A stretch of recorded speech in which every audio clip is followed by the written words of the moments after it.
दो क्लास अभी हुआ है इसका ना, अमालगमेशन ऑफ कंपनी। तो अमालगमेशन ऑफ कंपनी में हम लोग क्या कह सकते हैं कि अमालगमेशन जो है वो दो तरीके से हो सकता है। एक हो सकता है amalgamation in the nature of merger, जहां दो कंपनी मर्ज होके एक नया कंपनी फॉर्म कर रही है, तो उसको बोलते हैं मर्जर। एक हमने सीखा था amalgamation in the nature of purchase, जहां पर एक कंपनी किसी दूसरी कंपनी के बिजनेस को एक्वायर कर रही है, जहां उस ओल्ड कंपनी का एग्जिस्टेंस खत्म हो जाता है। अमालगमेशन का जो अकाउंटिंग स्टैंडर्ड है वो है AS 14, ठीक है। हम लोग ने एग्जाम्पल में सीखा था कुछ की टर्म्स, हम लोग जो नेक्स्ट क्लास टेक्निकली क्लास में लेते थे कि ओल्ड कंपनी क्या होता है। तो ओल्ड कंपनी के भी कुछ और नाम होते हैं, जैसे vendor company, selling company, transferor company and amalgamating company. New company का नाम क्या है? परचेजिंग कंपनी, ट्रांसफरिंग कंपनी और अमालगमेटेड कंपनी। जो न्यू कंपनी बन रही है, ओल्ड कंपनी जो खत्म हो रही है। मर्जर जब हम जानते हैं कि दो कंपनी जब मर्ज हो, एक साथ मर्ज हो जाती है और एक नया कंपनी फॉर्म करती है। एब्जॉर्प्शन वही परचेज हुआ जब किसी बिजनेस को एब्जॉर्ब कर रहे हैं। सिनर्जी हुआ एक्स्ट्रा बेनिफिट, जब दो कंपनी मिलकर कुछ एक्स्ट्रा सरप्लस अर्न करती है तो उसको क्या बोलते हैं? सिनर्जी। परचेज कंसेशन क्या होता है? जब एक कंपनी यानी नई कंपनी किसी बिजनेस ओल्ड कंपनी के बिजनेस को एक्वायर करती है तो एक वैल्यू पे एक्वायर करती है, उस वैल्यू को हम बोलते हैं परचेज कंसिडरेशन। नेट एसेट्स क्या होता है कि हम किसी बिजनेस को जब ले रहे हैं तो उसके एसेट्स और लायबिलिटीज को भी ले रहे हैं। तो net of assets and liability यानी एसेट्स माइनस लायबिलिटी बराबर क्या होता है? नेट एसेट्स होता है। अब यहाँ पर बात आती है कि अगर नेट जो हम वैल्यू ले रहे हैं उससे और हम पे कर रहे हैं उसका डिफरेंस क्या है। अब this is that is the difference purchase consideration and net assets. अगर परचेज कंसिडरेशन नेट एसेट से ज्यादा है तो रिजल्ट क्या आता है? गुडविल आता है, यानी हम एक्स्ट्रा पे कर रहे हैं। और अगर नेट एसेट परचेज कंसिडरेशन से ज्यादा है तो कैपिटल रिजर्व है। हम लोगों ने इस पे क्वेश्चंस भी एग्जांपल भी तैयार किए थे जहां पर लोग गुडविल निकाले थे, ठीक है। चलिए आज का लेक्चर होगा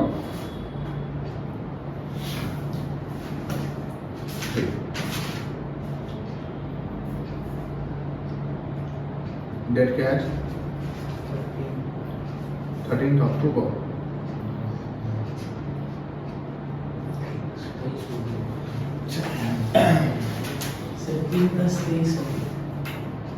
क्या बना है? 13-10-23। अच्छा था क्या? Accounting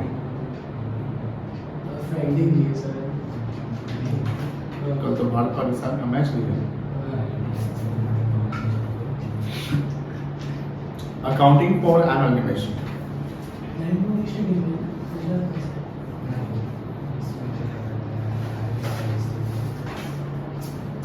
As per is what is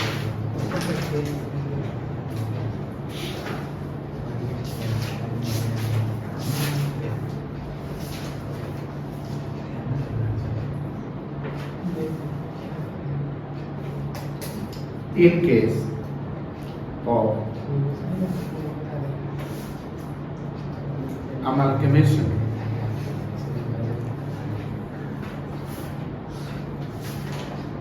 in the nature of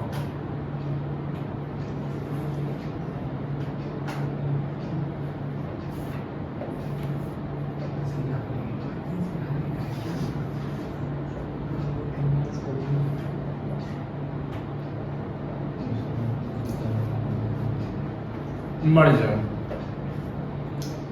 यानी जब हम अकाउंटिंग करेंगे तो हमें ये ख्याल रखना है कि पहले अमालगमेशन किस नेचर से हुआ है, ठीक है।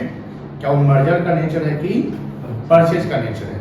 क्योंकि अगर हम मर्जर और परचेज के नेचर को नहीं समझेंगे तो हमारी अकाउंटिंग जो है वो गलत हो जाएगी। 5 conditions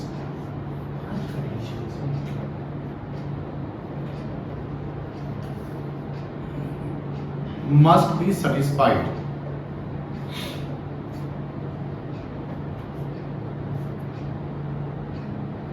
five conditions must be satisfied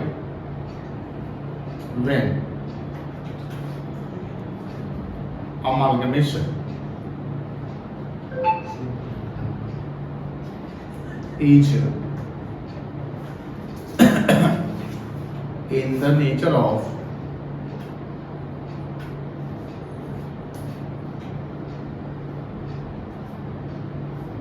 merger. Merger का अगर नेचर है तो 5 कंडीशन साथ में सेटिस्फाई होना चाहिए, 500 सेटिस्फाई होना चाहिए और नहीं 500। अगर ये 5 कंडीशन में 4 सेटिस्फाई हो रहा है और अगर एक कोई सेटिस्फाई नहीं हो रहा है तो वो मर्जर नहीं कहलाएगा, तो फिर क्या कहलाएगा? परचेज। तो ये 5 कंडीशन क्या क्या है? Condition number 1, all assets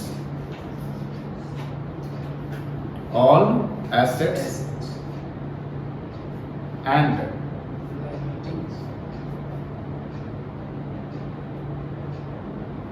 liabilities of old company becomes the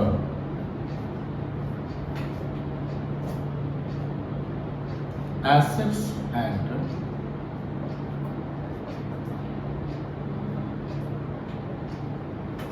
liabilities of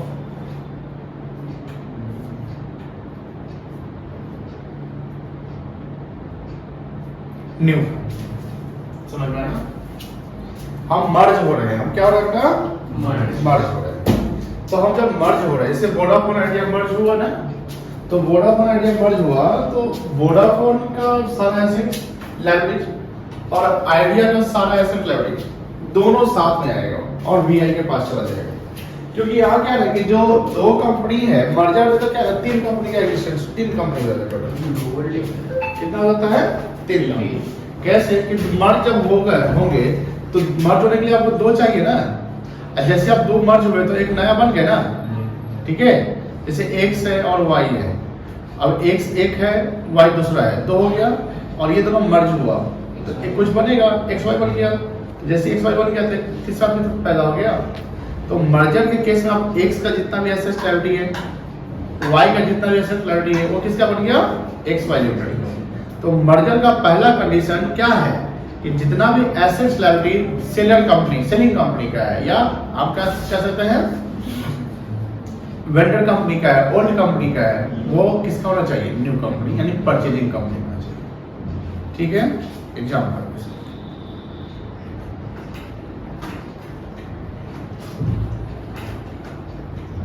Vodafone, Vodafone का सेलिंग यही ना होता है?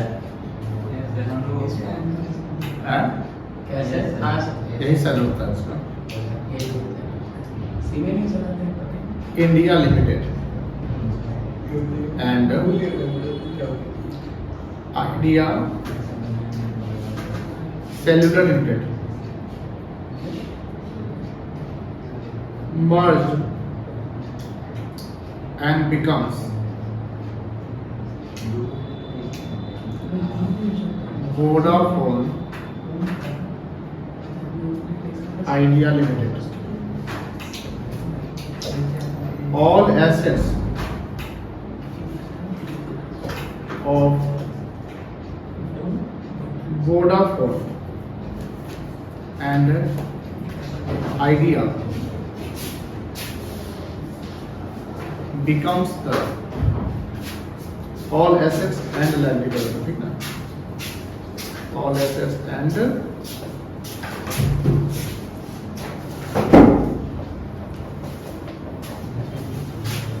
liability. ठीक है?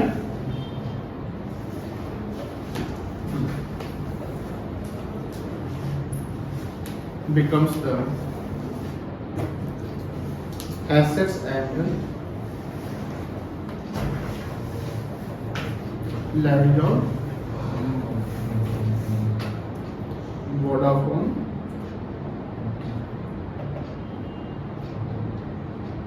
Idea. तो पहला कंडीशन क्या हो गया? पहला कंडीशन क्या है कि सारा एसेट लायबिलिटी किसका होना चाहिए? न्यू कंपनी का। सेकंड देखिए,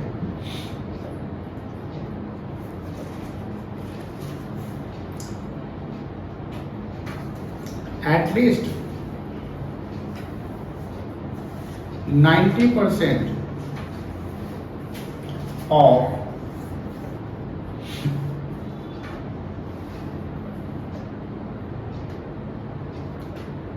equity shareholder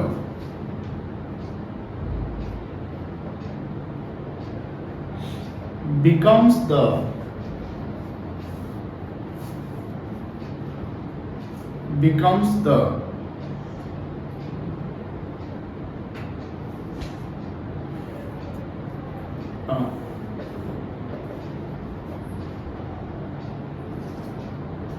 at least 90% of equity shareholder of old company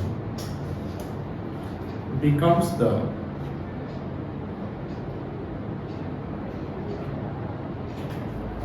equity shareholder of new company. इसका क्या मतलब हुआ? इसका क्या मतलब हुआ कि जैसे वोडाफोन का शेयर होल्डर होगा, आइडिया का शेयर होल्डर होगा, तो वोडाफोन का शेयर होल्डर और आइडिया का शेयर होल्डर वो सब किसका शेयर होल्डर बन गया? वोडाफोन आइडिया का। अब जियो बोले नहीं, वोडाफोन आइडिया न्यू कंपनी जो बनी। न्यू कंपनी का बन गया, कोई दिक्कत नहीं है। अब कितना परसेंट कम से कम होना चाहिए? 90%। अगर मान लो 89% है तो कंडीशन सेटिस्फाई हुआ? नहीं हुआ। और जब कंडीशन सेटिस्फाई नहीं हुआ तो किसका वो किस नेचर का हो जाएगा? In the nature of purchase. तो मर्जर का दो कॉन्सेप्ट समझ गए, एक एसेट लायबिलिटी सारा करना चाहिए और दूसरा 90% शेयर होल्डर जो है नई कंपनी को होना चाहिए। थर्ड देखिए,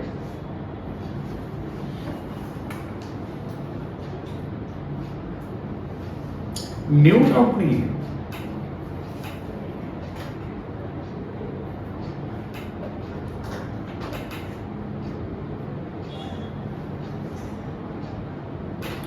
must run the business continuously.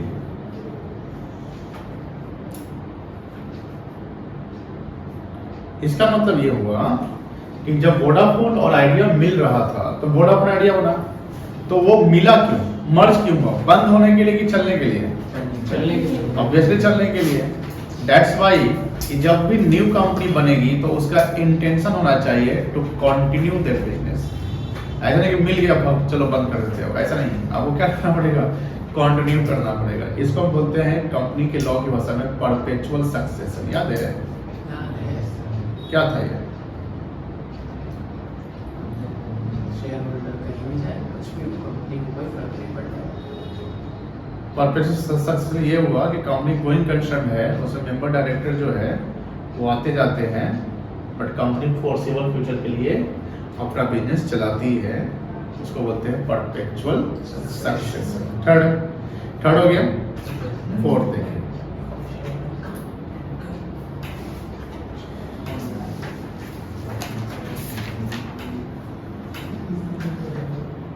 the discharge of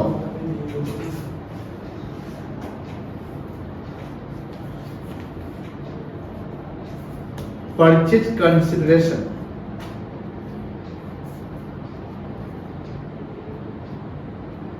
the discharge of purchase consideration, that is PC, must be in the form of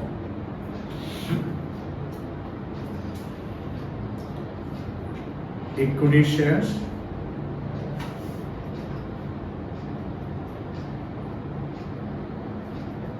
preference shares and cash। अब देखो, जैसे न्यू कंपनी फॉर्म हुआ, new company form हुआ तो new company का अपना एक purchase consideration बना ओल्ड कंपनी के लिए। जैसे वोडाफोन का भी बिजनेस रहा होगा, आइडिया के बिजनेस का होगा, तो ऐसा नहीं है कि दोनों का बिजनेस वैल्यू सेम रहा होगा क्या? नहीं।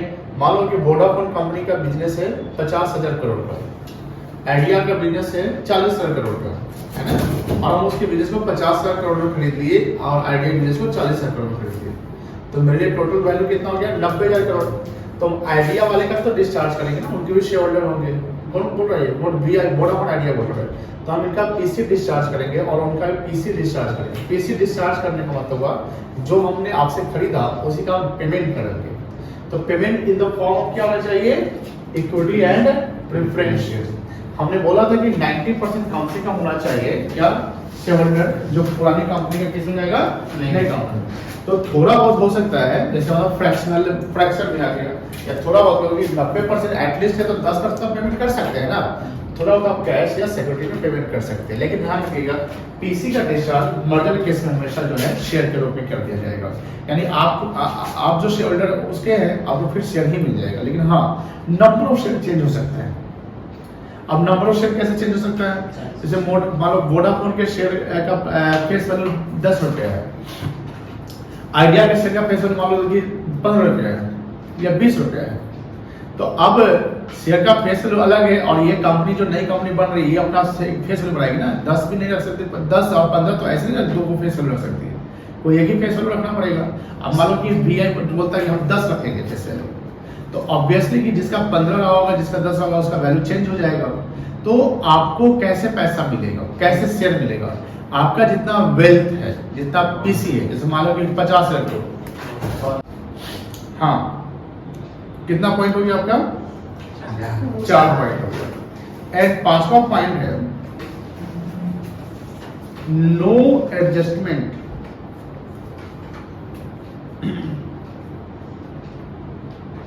in the book value of assets.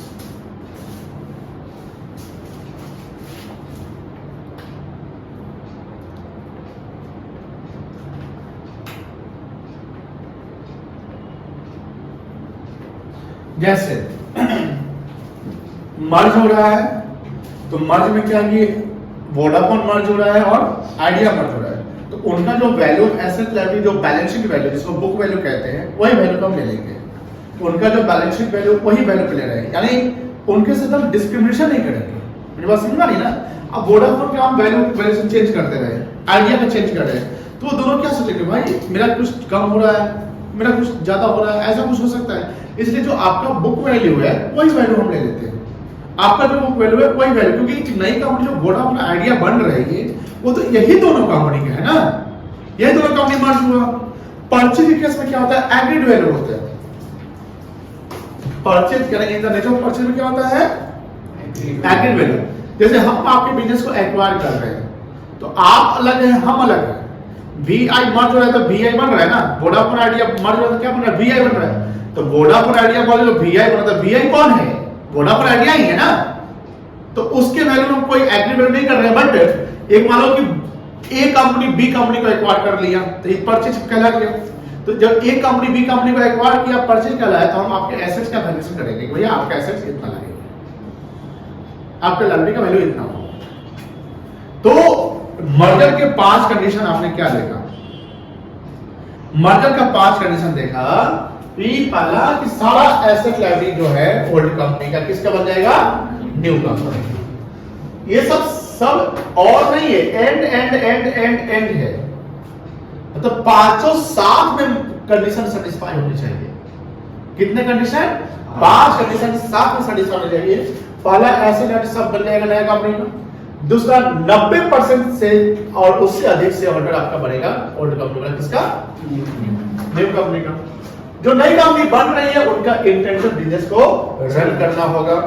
चौथा क्या है? जो पीसी का डिस्चार्ज होगा वो शेयर में होगा। पांचवा क्या है कि बुक वैल्यू पे से जो ओल्ड कंपनी है उसके वैल्यू में हम कोई एडजस्टमेंट नहीं करेंगे, कोई दिक्कत नहीं है। ये है in the nature of merger.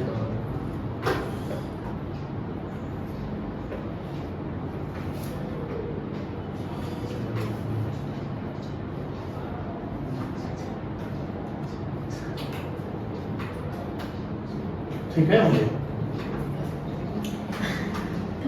ठीक ही है, चलिए बस मार दिया थोड़ा हाथ में। if any of the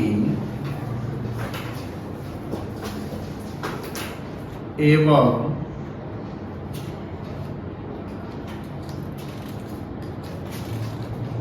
condition not satisfied,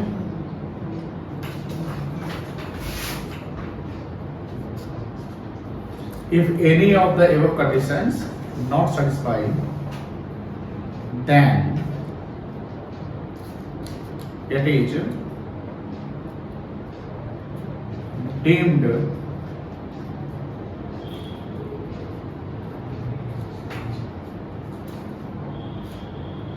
to assume that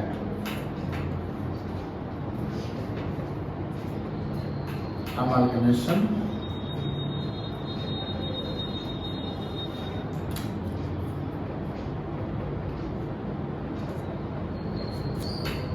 in the बताओ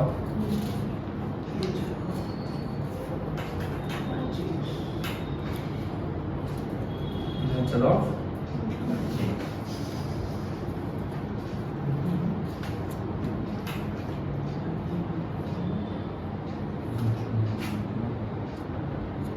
purchase। कोई भी एक कंडीशन अगर फेल हो गया, कंडीशन फेल तो हो जाएगा in the nature of purchase, कोई दिक्कत नहीं है। चलिए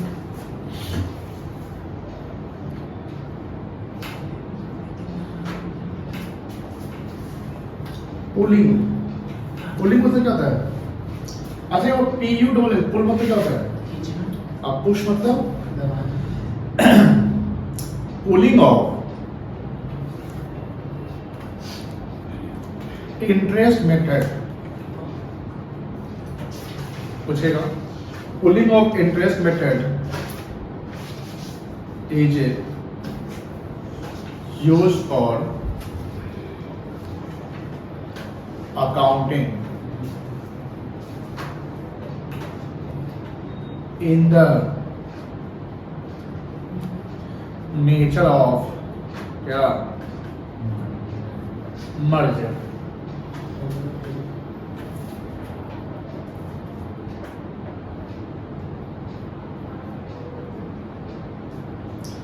purchase method is used for accounting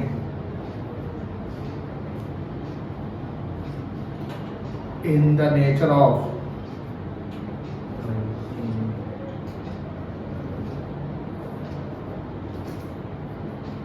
purchase।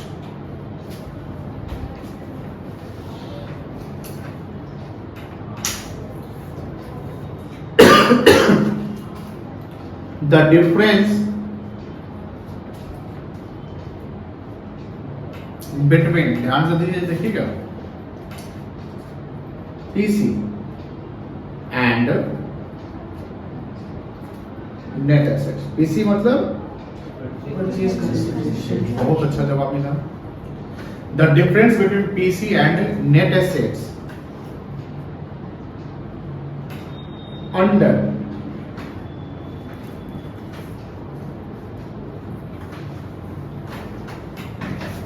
merger will be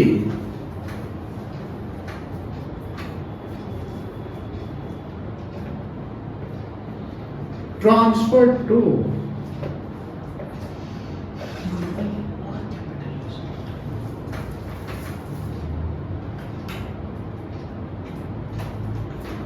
general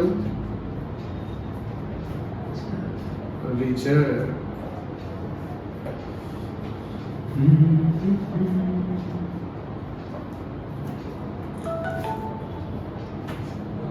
यहाँ से हो जाता है, देखिए ध्यान से।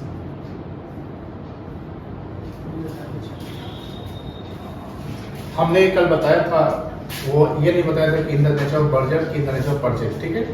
बट हमने कल बताया था कि पीसी और नेट एसेट का डिफरेंस क्या है, गुडविल या कैपिटल। जब हम किसी के बिजनेस को एक्वायर कर रहे हैं, परचेज कर रहे हैं, तो हमको ये देखना पड़ेगा कि हम ज्यादा में ले रहे हैं कि कम ले रहे हैं। और जब हम ज्यादा में ले रहे हैं कि कम ले रहे हैं, तो ये हमारे लिए फायदा या नुकसान का सबब है। और वो फायदा या नुकसान मेरे लिए गुडविल या कैपिटल रिजर्व कहलाएगा। जैसे हमने आपके बिजनेस को खरीदा और हमने उससे ज्यादा पेमेंट किया, तो मेरे लिए गुडविल हो गया। दूसरा कि हमने आपके बिजनेस को खरीदा और उससे कम पेमेंट किया, तो क्या हो गया, कैपिटल रिजर्व। तो गुडविल या कैपिटल रिजर्व जो आएगा, ध्यान से सुनिएगा, इस चीज बड़ा इंपॉर्टेंट है, क्योंकि जब एंट्री करिएगा तो सब फंसेगा। गुडविल या कैपिटल रिजर्व आएगा जब amalgamation in the nature of purchase होगा। यहां तो amalgamation in the nature of merger की बात कर रहे हैं, तो मर्जर में हम किसी के बिजनेस को एक्वायर करके एक्वायर एग्रीमेंट नहीं कर रहे हैं ना, हम तो आपके रनिंग बिजनेस को ले रहे हैं। हम आपके रनिंग यानी दो अपना रनिंग बिजनेस जोड़ रही है। वोडाफोन अपना रनिंग बिजनेस समझ रहे ना, कि अपना ऑनगोइंग बिजनेस को और आइडिया अपना ऑनगोइंग बिजनेस को जोड़ रही है। तो इसमें किसी को क्या फायदा हो रहा है, एक जो वीआई बन रहा है, क्या फायदा हुआ उसको? वीआई पहले था, वीआई पैदा हुआ। मर्जर में क्या, एक नया कंपनी फॉर्म ओरिजिनेट होता है, जन्म लेता है, कि दो कंपनी मिला तो नया कंपनी बन गया, तो पैदा होता है। परचेज केस में कोई कंपनी नया पैदा नहीं होता है। परचेज केस में तो ऑलरेडी कंपनी एग्जिस्ट करती है जो दूसरी कंपनी को खरीद रही है,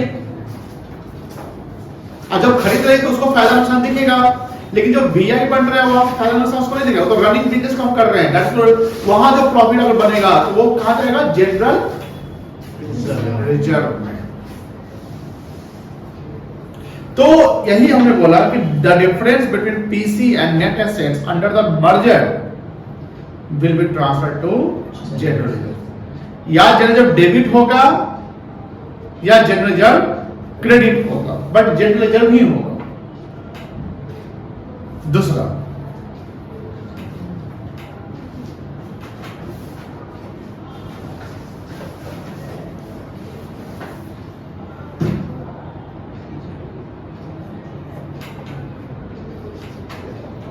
the difference between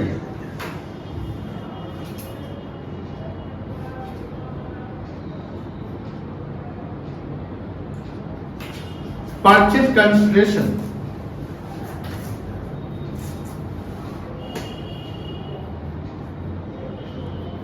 and net assets under purchase method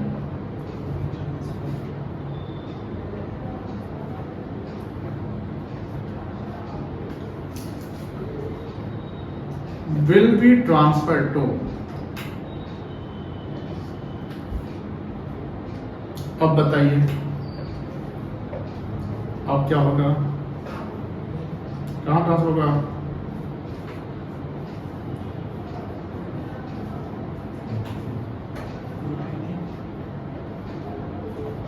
goodwill या कैपिटल रिजर्व। कोई दिक्कत नहीं है।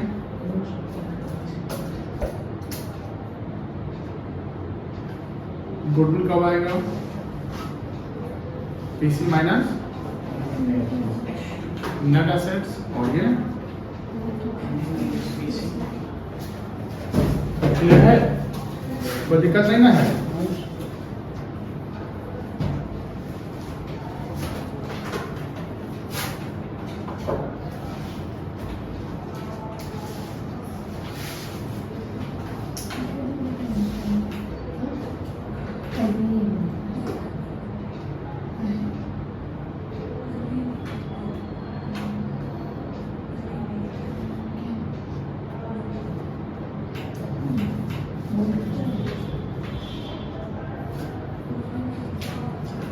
All types of reserves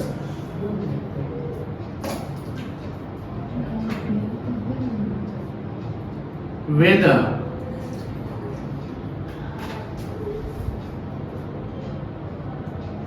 revenue reserve, और capitalism of transferred company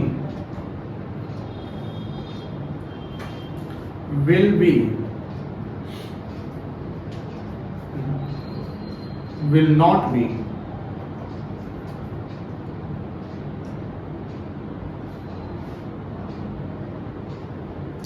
transferred to transferee company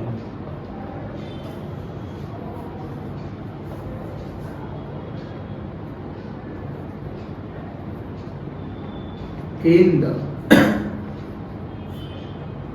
nature of purchase।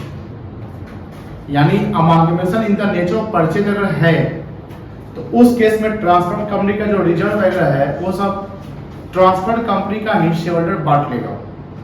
जैसे एक ओल्ड कंपनी यानी ए ने बी को एक्वायर किया, ए ने किसको एक्वायर किया, तो ये क्या है, मर्जर है कि परचेज है, परचेज है। तो परचेज केस में क्या होगा कि उसका जो शेयर ये रेवेन्यू रिजर्व होगा या कैपिटल रिजर्व होगा।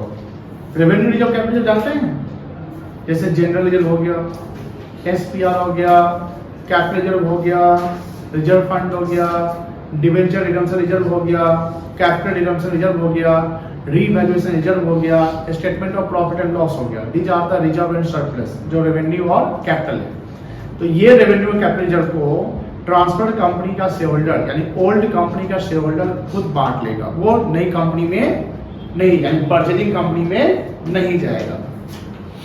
लेकिन अगर मर्जर का केस है, all types of reserves of old company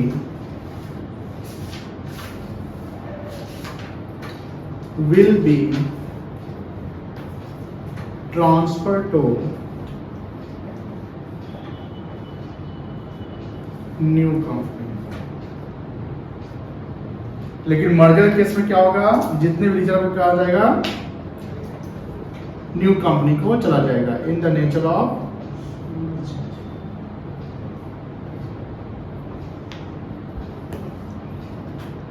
merger.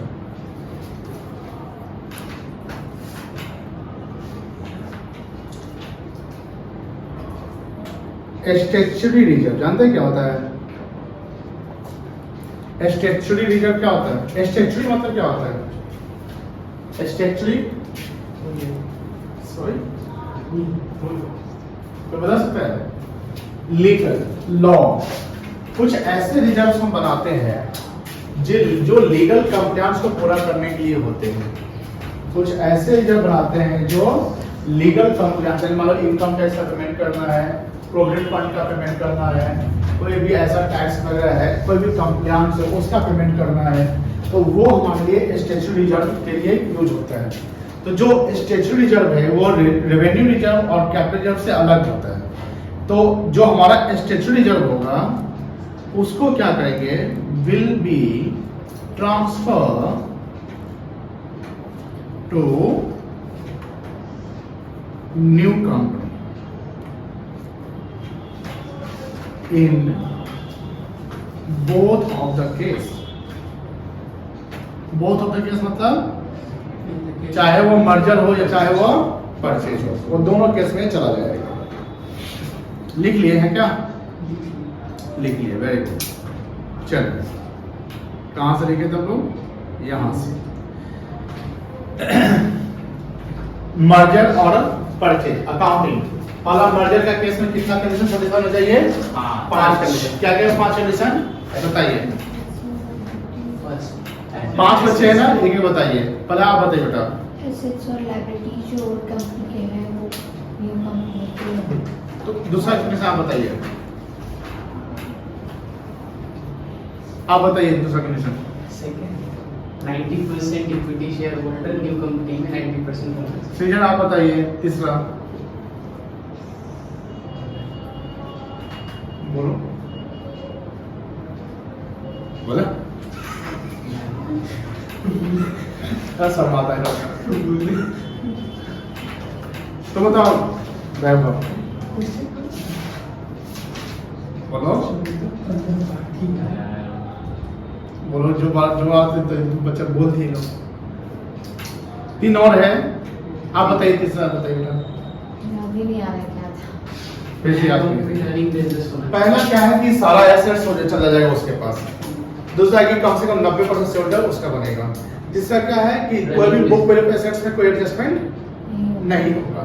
चौथा क्या है, बिजनेस को कंटिन्यूअसली रन करेंगे। पांचवा क्या था, no adjustment books इसके अलावा कि जो डिस्चार्ज ऑफ पीसी होगा वो in the form of shares. Share पांचवा याद हो गया। हाँ, कैश में जो रिमेनिंग बचेगा वो कैश में हो सकता है। तो 5 कंडीशन में से अगर एक भी कंडीशन सेटिस्फाई नहीं होगा तो क्या हो जाएगा, वो परचेज हो जाएगा। अब यहाँ तक हमारा क्लियर हो गया।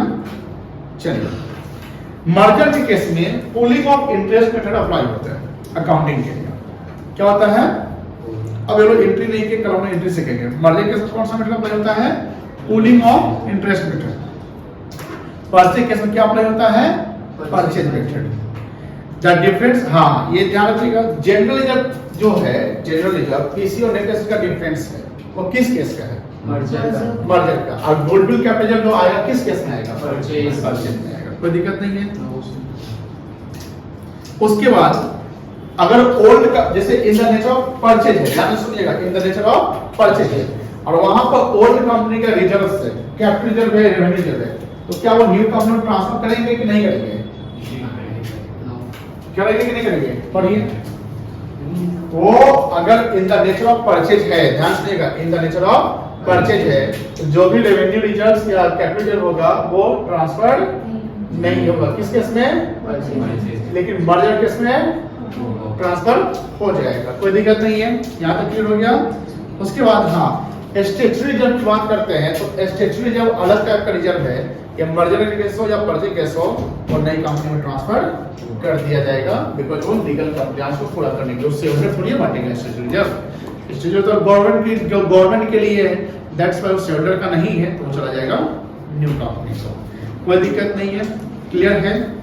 थोड़ा सा आप लोगों को कुछ काम देते हैं, थोड़ा सा रीड करके आइएगा।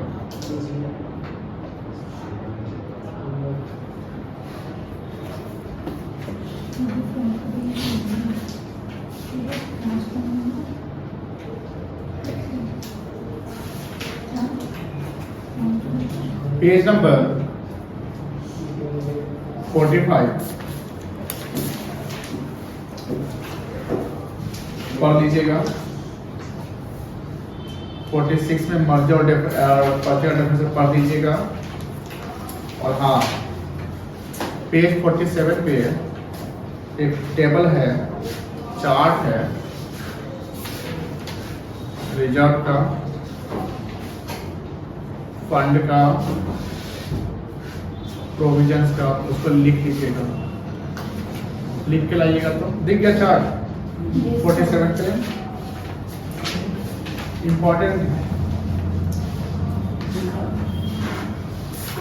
चलिए, पीसी कैलकुलेशन हम लोग कल सीखेंगे, 4 मेथड है एंड उसके बाद एंट्री सब सीखेंगे। एक और पेज नंबर 65 पे एक टेबल है मर्जर और परचेज का, उसको रीड कर दीजिएगा।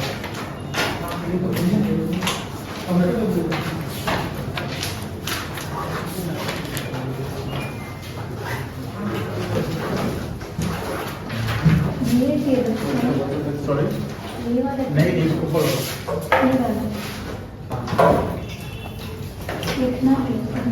पढ़ लीजिएगा, जो लिखने में बस वही लिखिएगा, जो लिखना जो था ना वही लिख पाते हो।